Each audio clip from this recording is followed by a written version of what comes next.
Hello everyone. तो आज के प्रोग्राम में हमें सबसे बड़े नंबर को प्रिंट कराना है तीन गिवन नंबर्स में से। तो सबसे पहले करने के इस प्रोग्राम को करने के बहुत से तरीके हैं, लेकिन हम दो तरीकों से करेंगे जो कि मेनली आसान सा है। तो सबसे पहले तो तीन गिवन नंबर्स हमें लेने हैं। तो तीन नंबर्स को या तो हम ए ए ए फिर बी फिर सी, वी एस कोड बी या सी ऐसे करके हम ले सकते हैं। यानी हम उसको ए ले सकते हैं, बी ले सकते हैं, सी ले सकते हैं। तीनों नंबर्स का हमने इनपुट लिया, फिर उसके बाद हम प्रिंट कराएं। या फिर हम ए इक्वल्स टू इनपुट डाल करके उसे डायरेक्ट ही एक लिस्ट में हम डाल दें, जैसे इधर लिस्ट है ना। तो नंबर्स को इनपुट लेने के बहुत से तरीके हैं। जैसे लिस्ट डाल दिया हमने और अब हम इनपुट लेंगे अगर नंबर्स का इस तरीके से, तो जो भी नंबर होंगे हम जितने भी लेंगे वो सब के सब लिस्ट में सेव हो जाएंगे वन बाय वन। तो इसी तरीके से बहुत से तरीके होते हैं नंबर्स को इनपुट लेने के, और बहुत से तरीके होते हैं हम लोगों के ग्रेटर नंबर को प्रिंट कराने के। तो हम सबसे बेसिक वाले तरीके से जाएंगे, जिसमें हमें ए को इंटीजर लेट करेंगे, इनपुट करेंगे, फिर बी का इंटीजर लेट करेंगे, इनपुट करेंगे, फिर सी का करेंगे, फिर सबको कंपेयर करेंगे और प्रिंट कराएंगे। ये सबसे बेसिक होता है। हम सबसे पहले हम सबसे बेसिक को करेंगे। इसके बाद हम जो लिस्ट वाला मैंने बताया है, हम इसके बाद उस लिस्ट वाले को करेंगे। तो शुरू करते हैं। पहले हमने ए ले लिया तो हम ए को ए ही डाल के प्रिंट करा लेते हैं कि हम नंबर ए क्या है। फिर बी को equals to int input, oh input की स्पेलिंग देखो क्या लिख दी मैंने। तो इनपुट फिर उसके बाद बी, फिर उसी तरह सी इंट इनपुट, और सी भी सी हो गया। फिर सी को भी, अरे यार कैपिटल सी हो गया। कुछ मिसिंग है क्या? इंट की स्पेलिंग देख लो, इंट। तो हमने बेसिक स्ट्रक्चर बना लिया कि हमने तीन नंबर्स का इनपुट ले लिया। अब इसमें से सबसे बड़ा नंबर कौन सा है ये हमें कैसे पता चलेगा? अब यहाँ हम क्या कर सकते हैं कि हम एल नाम की एक लिस्ट बना दें, जिसमें हम ए बी सी को रख दें, A comma B comma C, और क्या कर देते हैं L dot S O R T short.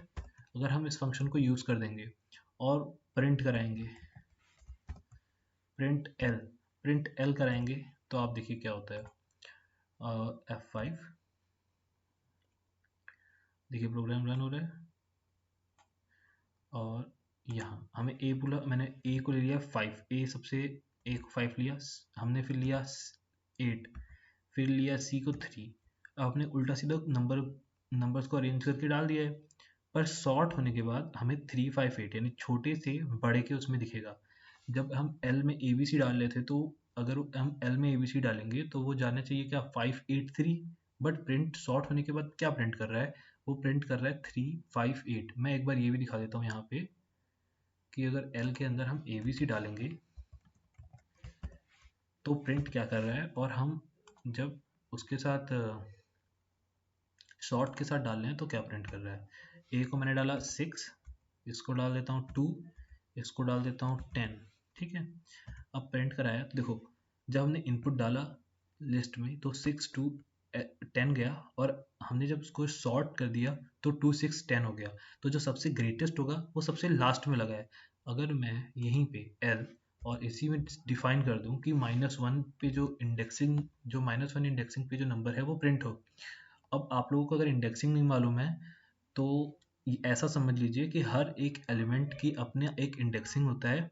सबसे पहले अगर हम स्टार्टिंग से देखेंगे तो वो 1 2 3 4 5 2 जहाँ तक भी वो नंबर का है वहाँ तक जाता है।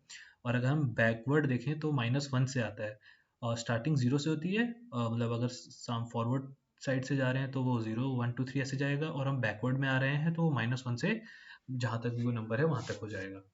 ठीक है, तो -1 पे लास्ट टर्म होगा, लास्ट टर्म 10 है। ठीक है, तो लास्ट टर्म 10 है तो 10 प्रिंट करना चाहिए। अब हम इसको एक बार फिर से रन करा के देख लेते हैं। एक बार फिर से हमने इसको रन कराया तो हमारे पास एक इनपुट मांग रहा है, तो हमने ए इनपुट दे दिया है 6। फिर उसके बाद बी इनपुट मांग रहा है, मैंने बी डाल दिया 3, और अब सी इनपुट मांग रहा है तो सी डाल दिया 1। तो आंसर 6 आना चाहिए। 6 इज द ग्रेटेस्ट नंबर। आप देख सकते हैं लिस्ट को प्रिंट कराने के बाद उसने 6 प्रिंट किया है सिर्फ, है ना, तो वो जो कि सबसे ग्रेटेस्ट नंबर है। तो एक तरीका ये हो गया, हम प्रोग्राम को बना सकते हैं। अब ये सब ना करके अगर हम बहुत ही ज़्यादा बेसिक लेवल पे चले जाएं कि अगर इफ़ स्टेटमेंट लगाएं, ए बड़ा है बी से और बी बड़ा है सी से, तो क्या प्रिंट होना चाहिए, तो प्रिंट कर दो ए को। अगर हम ऐसा करें तो देखेंगे कि 3 है, 3 हमारे पास नंबर हैं और तीनों के 3-3 कॉम्पोजिशन, 3-3 कॉम्बिनेशन बनेंगे। तो टोटल हमें इसको 3 से 6 बार लिखना पड़ेगा कि इफ़ एल्स स्टेटमेंट लगाने पड़ेंगे। चलो इफ़ हो गया, एल्स नहीं तो एलिफ लगता है बीच में, मतलब अगर और कंडीशन होते हैं, 2-3 कंडीशन होते हैं, तो हम एलिफ यूज़ करते हैं। तो एलिफ यूज़ किया, अगर बी बड़ा है सी से और बड़ा है ए से, तो ये हो गया प्रिंट बी, ये हो गया एलिफ, एल्स नहीं एलिफ, एलिफ अगर सी बी सी बड़ा है ए से और ए बड़ा है बी से, तो प्रिंट करा दो सी। अब इतने से तो काम चलेगा नहीं सी का। हम अगर देखें, अगर फर्स्ट कंडीशन में हम चेक करें, जो इफ़ के साथ मैंने कंडीशन लगाई है ए बड़ा है बी से और बड़ा है सी से, तो उसमें अगर ऐसा हुआ कि सी बड़ा हो जाएगा, ए सबसे बड़ा ही रहेगा, लेकिन सी बड़ा होगा बी से, तो ऐसा कोई कंडीशन आपको दिखेगा नहीं, ऐसा कोई कंडीशन दिखेगा नहीं, तो एरर आ जाएगा। तो ऐसा हम नहीं चाहेंगे, इसलिए हमें और एलिफ स्टेटमेंट्स लगाने पड़ेंगे। तो पहला हम एलिफ स्टेटमेंट क्या लगाते हैं, एक और बी वाला, अगर अगर नहीं ए वाला लगाते हैं सबसे पहले। ए अगर बड़ा है, हमने बी का सी से कर दिया, तो अब सी का भी बी से कर देते हैं। कुछ नहीं करना है, बस इसको उल्टा कर देना है, फिर प्रिंट करा देना है ए को। उसी तरह इफ एलिफ अगर बी बड़ा है, इस बार हमने सी को रखा था, इस बार ए को रखेंगे, फिर सी को और प्रिंट करा देंगे कि प्रिंट बी, जो सबसे बड़ा नंबर हो। फिर एलिफ लगेगा किसके लिए, इस बार सी के लिए लगेगा कि अगर सी बड़ा है, हमने पिछली बार क्या दिया है ए दिया है, तो अब देंगे बी, तो अगर बी से और बड़ा है ए से, ठीक है, तो प्रिंट करा दो किसे, प्रिंट करा दो सी को। इतने सारे कंडीशन हमने दे दिए हैं, अब शायद ही कोई कंडीशन छूटा हो, अगर कोई छूटा है तो आप प्लीज़ मुझे बताइएगा, और एल्स डाल देता हूँ print प्रिंट और E Q U A L equal, या तो सब बराबर होंगे या तो कुछ ऐसी कंडीशन बनेगी, ठीक है। तो हम इसको रन करा के देख लेते हैं।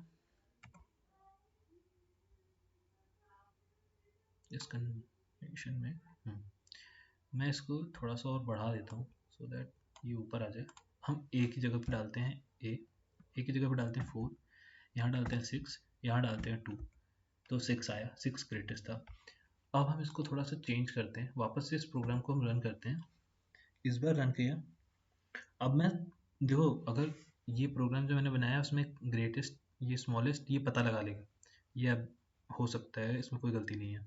बट अब हम देखते हैं कि अगर तीनों बराबर हैं 1, अगर मैंने तीनों को बराबर रखा तो क्या वो जो मैंने कंडीशन डाली है ऑल इक्वल, वो आ रहा है कि नहीं। तो जैसा कि आप देख सकते हैं वो भी आ रहा है। तो मैंने इस प्रोग्राम को कर दिया है, 2 तरीक़ों से आपको बताया है।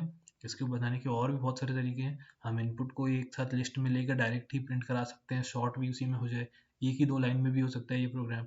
इस प्रोग्राम को मैंने 18 लाइन में भी कर दिया है, अभी आपको थोड़े छोटे में भी दिखाया था।